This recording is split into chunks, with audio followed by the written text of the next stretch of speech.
This is a quote from Euripides describing the typical ancient Greek view of slavery.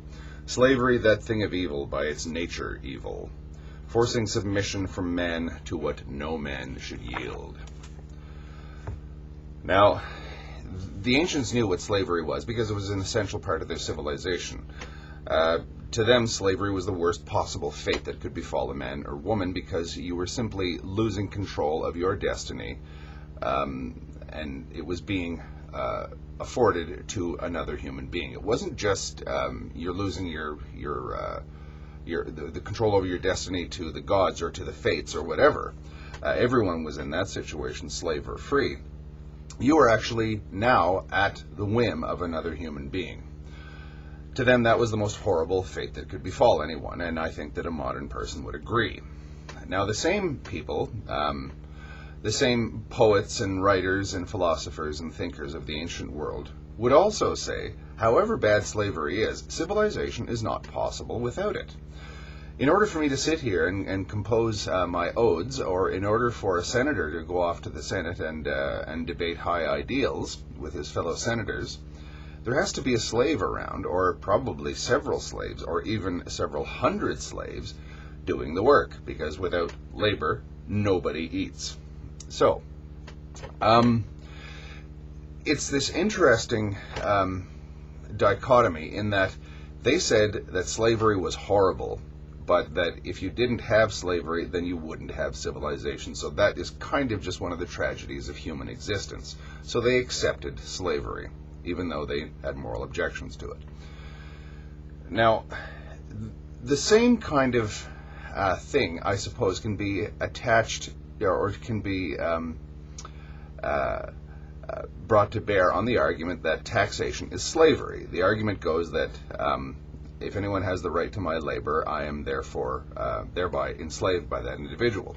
Well, first of all, if that is the case, then anyone who has ever had to pay taxes since the beginning of time, since the idea of taxes in one form or another was invented, they've always been slaves. In other words, slavery is the norm in human society.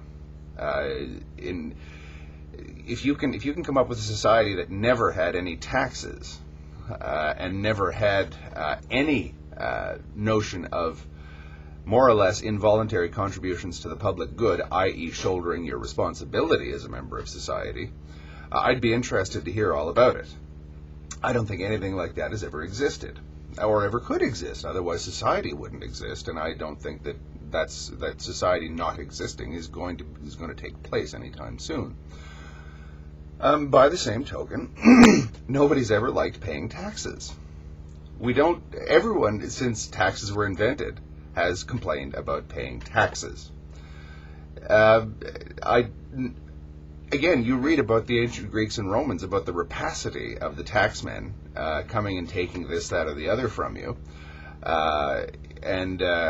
And you'll see that people have been griping about taxes since it began, but they would also say, well, who's going to pay the legions to keep the barbarians out so that I can run my vineyards in peace and quiet and not have to hire my own private army to protect me?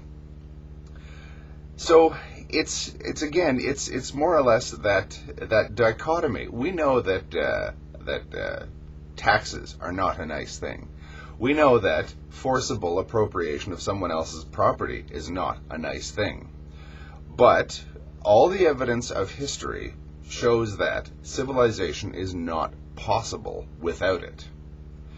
If anyone thinks that they can actually come up with a system that does not involve taxation, or at least some expectation of positive intervention from each and every one of its individual members to the greater good, I'd be very interested in hearing it.